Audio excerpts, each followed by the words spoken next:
Ini ang Digicast Negros 10, ang top 10 ng mga balita sa Negros Island region. Ang amo ni gadulong sa inyo, kagyari natin ng mga top stories of the day. Today is April 9, 2026, Huwebes nga adlaw. Pasyente kag krus ang ambulansya patay sa mabunggo sila sa poste. May posible na nga rollback next week sa presyo sang gatong. Unifed nagapanawagan sang gilayon nga cloud seeding sa tunga sang mainit nga panahon. Bagyo sa Guasang Par may posibilidad nga mangin isa ka super typhoon. Kag sa Good Vibes, war veteran nangin emosyonal sa programa sa Araw ng Kagitingan. Inatanan sa Digicast Negros 10.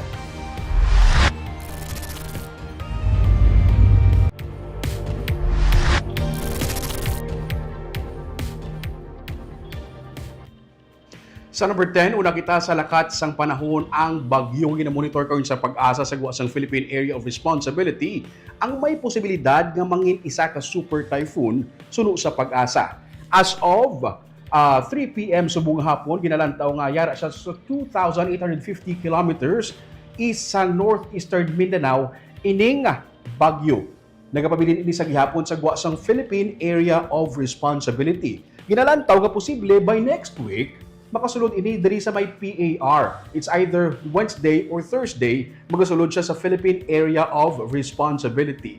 Ginalantaw man ang tsansa nga may mag-develop ini sa isa ka super typhoon, no? Sunod sa pag-asa, mayara sang posibilidad nga ini mag-develop sa isa ka super typhoon.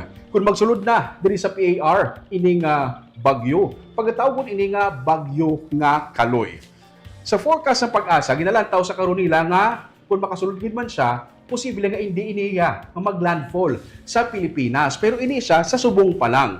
No? Uncertain pa ang mga rota sang bagyo kabangod malayo-layo pa ini. No? Kina-expect next week pa siya makasulod diri sa PAR. So, hindi pa sigurado nga o may possible man nga may changes sa iyang mga rota. So, posible, ginalataw subong nga pwede magsaka siya. Kung hindi siya mag-landfall diri sa Pilipinas. Pero, pwede pa ini magkambyo kay malayo-layo pa nga ini nga bagyo sa karon. Pero gani importante sunod sa pag-asa nga dapat padayon kita sa gihapon sa pag-monitor sa aton nga weather. Especially nga kita maglantaw sa weather report sa pag-asa lamang ang mga website kag social media pages. Kadamo sa nagapamangkot nga may bagyo bulan sa Abril tig-ilinit. Sunod sa pag-asa, hindi ini first time. Natabo na ini sang una. Nag-average nga every other year kada bulan sa Abril may nagalabay nga isa ka bagyo sulod sang Philippine Area of Responsibility.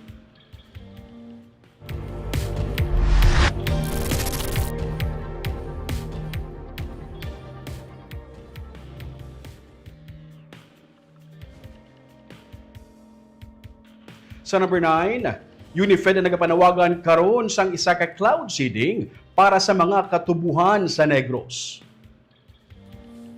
Nagahingyo sang bulig sa Department of Agriculture, Sugar Regulatory Administration, kag sang probinsya sang Negros Occidental ang United Sugar Producers Federation of the Philippines o kun Unifed sa pagpatigayon sang cloud seeding operation gilayon bilang sabat sa nagapadayon nga dry conditions tugas ang pagsugod sang El Nino. Sa sulat niya ginpadala kanday Agriculture Secretary Francisco Chu Laurel, SRA Administrator Pablo Luis Ascona, kag Negros Occidental Governor Eugenio Jose Lacson, ginsiling ni Unifed President Manuel Lamata nga ang kakulang sang supisyente nga pagtupa sang ulan ang labing nagaapekto sa pagtubo sang tubo. Nagapanubo ini sang yield potential kag nagasaka ang risgo sang kaperdihan. Dugang pa nila mata, kung wala sang intervention nga ipatuman ang sugar industry, ilabi na ang palangitan-an sa linibo nga mga sugar farmers kag workers ang magapangatubang sa dako nga pagpanghangkat. Sunod sa iya, ang gilingon nga cloud seeding intervention ang labing importante para maaksunan ang kakulang sa tubig, masuportahan ang kinahanglan sa irrigation kag mapahagan-hagan ang negatibo nga epekto sang drought sa sugarcane production.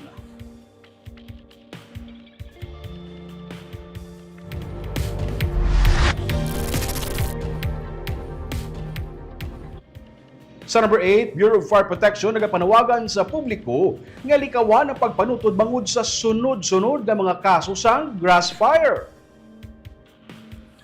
Lunes ang hapon, halos dulungan ang 5 ka grass fire sa syudad sa Bacolod nga ginrespondihan sa Bureau of Fire Protection. Kalabanan sa kabangdanan sa sunog amo ang pagpanutod kag mga ginapanghaboy nga mga sigarilyo sa mga kahilamunan. Ginsiling ni Bacolod City Fire Marshal Fire Inspector Jenny May Masip Hindi magdubo sa duha o kung tatlo ka grass fire ang ilang narespondihan sa kada adlaw. Ini man ang rason nga ginapatuman na nila ang controlled burning program. Agud malikawan ang among nga insidente.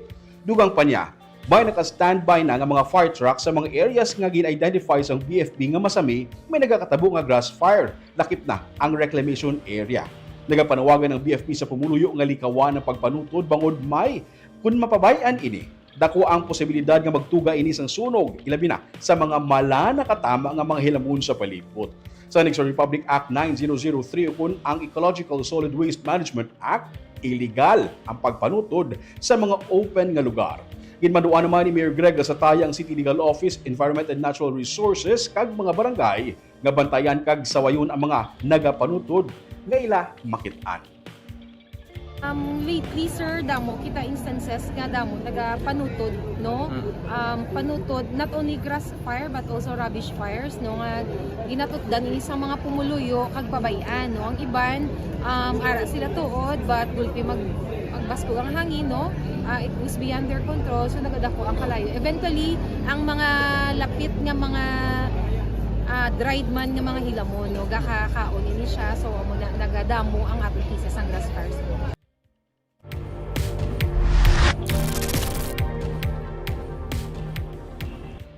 Sa number 7, isa ka babae sa Banwasang Pontevedra nakuhaan sa may kapin sa 400,000 pesos nga balor sang ilegal nga droga. Gidakop sang katapos ang Pontevedra PNP isa ka babae matapos ginaligar mabaklan sang ilegal nga droga sa buy-bust operation sa Purok 1, Barangay Gomez, Banwasang Pontevedra. Ginkilala ang subject kay alias Emily, 56 anyos, balo kang taga-barangay Tabaw sa Valladolid.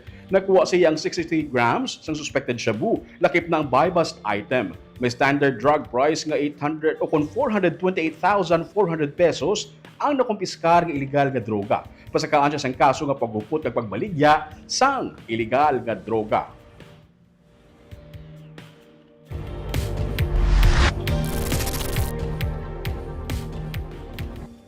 Sa number 6, isa ka lalaki na sapuan patay sa sulod sa katubuhan sa Sipalay City. Nagahigda kag wala na nagagiho ang isa ka lalaki sang siya ang nasapuan sa kampo nga sakop sang Purok Mani sa Barangay Hill Montilla, Sipalay City mga alas 9 kainas sang aga. Nagapanilo sa kampo ang tatlo ka mga obrero sang ila nakita ang biktima nga ginkilala kay alias Felix, 59 anyos kag residente sang amuman nga barangay. Sa pag-investigar ng Sipalay PNP, wala sila may nakitaan nga senyales ng foul play sa lawas ng biktima. Nagapati naman ang pamilya nga natural death ng natabo bangod. May hapo ang biktima kag wala siya sang may gintumar nga bulong.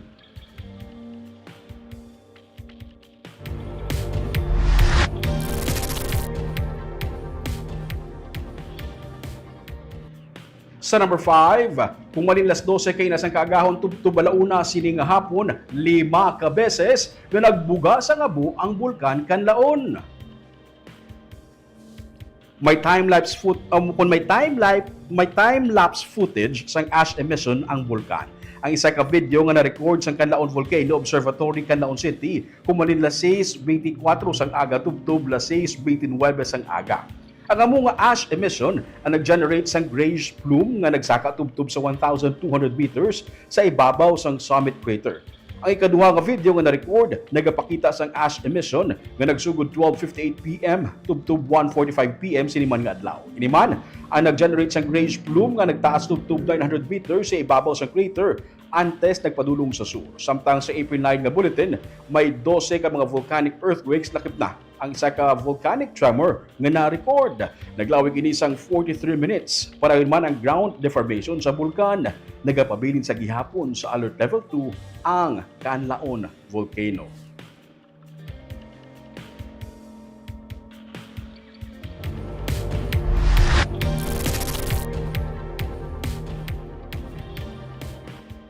Sa number 4, 16 ka mga bakulundon nga mga OFWs nga damlag pa nagpangayo sa bulig sa help desk nga makapauli sa Bacolod bangod sa kinagamo sa Middle East ang tigayon na nga nakapauli.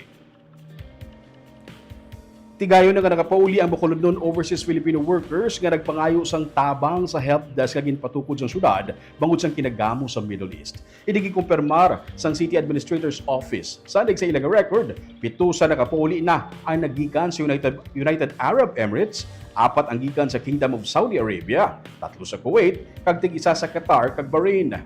Ginsiling ni Mayor Greg sa taya nga matapos mag-request ang repatriation ng ining mga OFWs, ginatagan nila giliyon ini sang aksyon na good mapalapod sa Department of Migrant Workers. Nagjutay naman ang mga nagatawag sa ilang help desk sa sining nga tinion, apisar nga nagapadayon sa gihapon ang kinagamo sa Middle East. Nagaplano man ang syudad nga maghatag sa bulig sa amo nga mga OFW samtang hindi pa sila makabalik sa ilang mga ginapang obrahan. Kung pa-identify naman namin sila, siguro come up with a program lang na separate para sa ila kung paano makabulig in terms ng ila source of income para sa ilang pamilya, as well as kung makabataan din sila, so dira kami makabulig ko.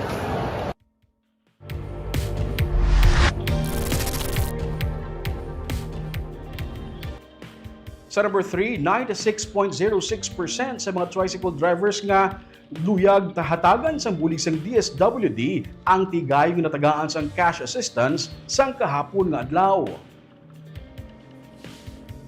Sunod sa DSWD NIR, nakaserbi sila sang 27,549 ka mga beneficiaries sa 28,584 nga daily target as of April 8, 2026. Nalapawan sining national average nga 90.31%. Na-highlight sini ang operational efficiency sang rehiyon bahin sa paghatag sang timely, responsive kag inclusive assistance sa mga komunidad nga nagakinahanglan. Tag sa ka-tricycle driver ang nagbaton sang tig 5,000 pesos nga cash. Tuyo sini nga mabuligan sila sa tunga sang pagtimbuok sang presyo sang langis tuga sa konflikto sa Middle East. Suma total, may 137,295,000 pesos ang tigayan nga na-release nga pondo. 34,974 ang total nga kadamuon sa mga tricycle driver nga nahatagan sang 19 tanan ka mga nagikan sa 19 tanan ka mga syudad sa Negros Island region. May 1,125 ka mga driver nga nahalatagan pa sa masunod nga mga inadlaw. Sa April 16 naman, nakaschedule ang pagbaton sang ayuda sa mga tricycle driver gikan naman sa mga kabanwahanan sa Negros Island region.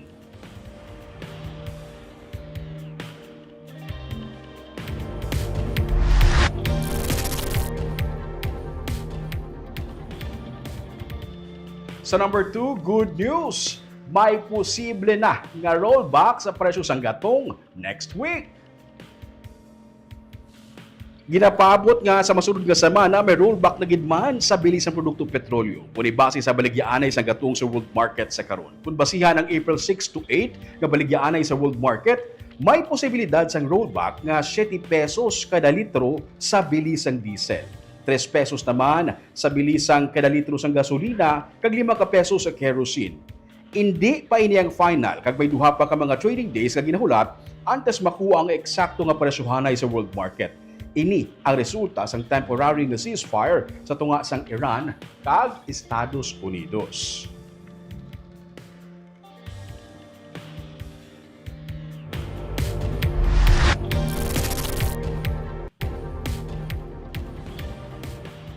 Kag sa numero 1 sa mga balita subong adlaw. Pasyente kag crew sang ambulansya patay sa makabunggo sila sa poste sa Banwa sang Pontevedra. Punong barangay ang nagadala sang ambulansya. Bangod sa kadasigon kag impact, nagtabog ang mga sakay sang ambulansya matapos nakabunggo sa poste sang solar light sa higad sang highway nga sakop sang Purok Biante sa Barangay Recreo, Banwa sang Pontevedra pasado alas 2 Miyerkules sang hapon. Insidente, nagresulta sa kamatayon sang 70 anyos nga babae nga pasyente kaging kilala kay alias Dalia kag crew sang ambulansya nga si alias Peter, 30 anyos. Pilaso naman ang nag-drive sang ambulansya nga si punong barangay Stephen Tinyunyal, 48 anyos, sa barangay Sibukawan sa Banwa sang Isabela kag si alias Maria, 50 anyos nga himata sang pasyente. Sunod sa driver, nagwulpi siya preno bangod may gilikawan siya nga tricycle kag nadulaan na siya sang kontrol sa manibela. Gikan Isabela ang ambulansya kag magadulong kuntani sa ospital sa Bacolod City sang pasyente nga may hypertension. Yara naman karon sa ospital sa Bacolod ang duha ka mga pilason.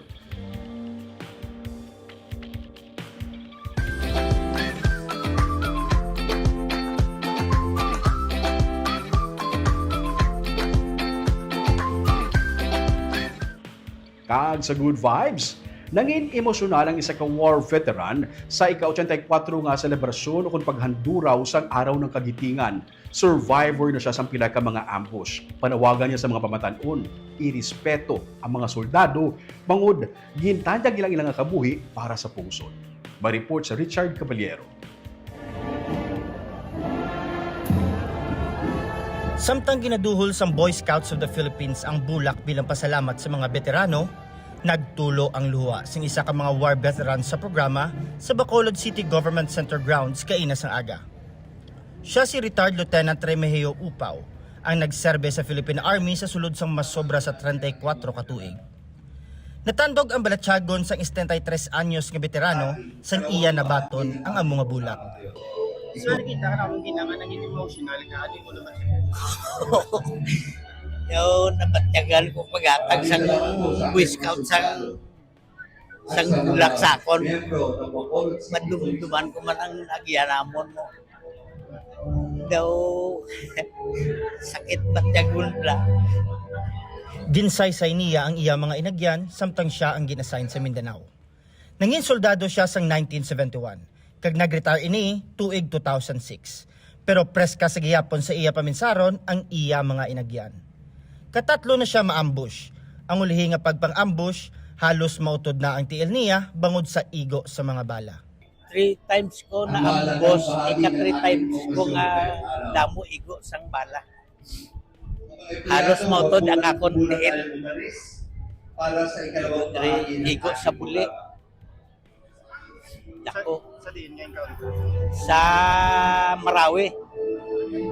Sa Marawi. Nagikan siya sa pamilya sa mga soldado. Gani ang iya mensahe sa mga pamatanon, tagaan sang pagtaha ang militar bangod ila ginhatag ang ila kabuhi para sa katawhayan sang pungsod.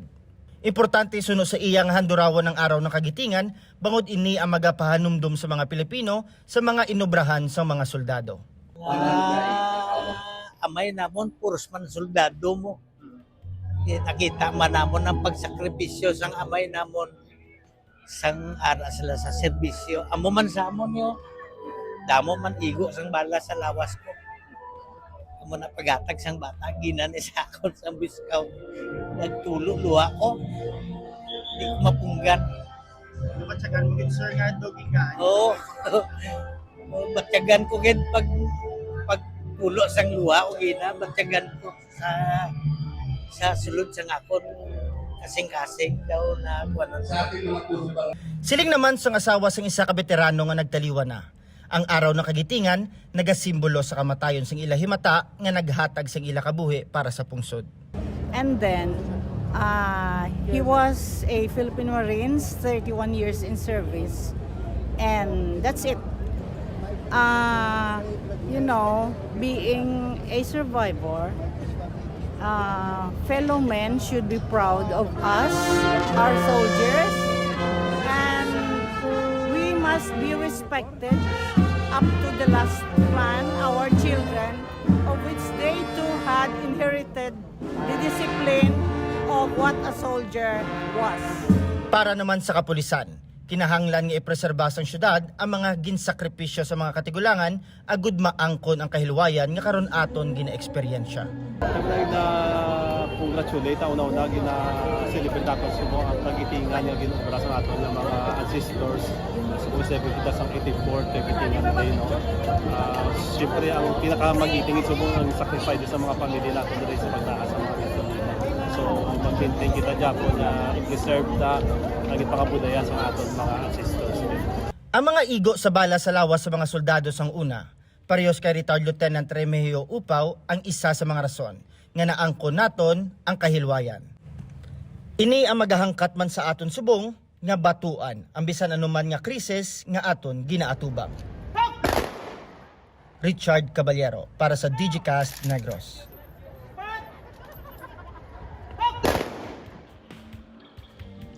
Kag shoutout anay sa aton nga live viewers, subong nga hapon si Hensley sa CL Alguna, Mumbai. Good afternoon, Digicast Negros and NIR kag sa Roming Search Village community. Hello everyone, breaking news to the village. Mrs. Bulak is obsessed with the Miss Universe events. Si Jessery Garucha Hivero, mayang hapon ka DJ ka sa Ruming, kag sa tanan nga viewers, God bless everyone. Please shout out sa akon nga upod sa walking. Salamat kid Sir Mayo pa si Jessery naga-walking. Si Maricon Gamboa Hayashi, good evening Sir Ruming, DJ Kas watching from Japan. Si Mirna Garrido Clavel, good PM DJ Kas Narcos watching from Bacolod City. Si Mirna Samosa, mayang hapon DJ Kas sa imo sa Ruming. Si Sandra Sarsuela Chispa Fontejon, mainiton nga hapon sa tanan. Yes, I agree. Mainit ka tama, ma'am. Si Nelson Aurino Leonora, mayang hapon negro. Si Gerardo Marquez, mayang hapon DJ ka sa Ruming. Shout out sa mga bata ko dira sa Baluarte, Molo, Iloilo. Si Lindol Sunyo, mayang hapon DJ Kas Negros. Kag si Sir Romel Mahilom Galio, mayang hapon sa Ruming. Kagamuya itong top 10 nga mga balita sa Negros Island Region. Subong adlaw, tubtub sa buwasa ko si Romeo Subaldo, mayang hapon.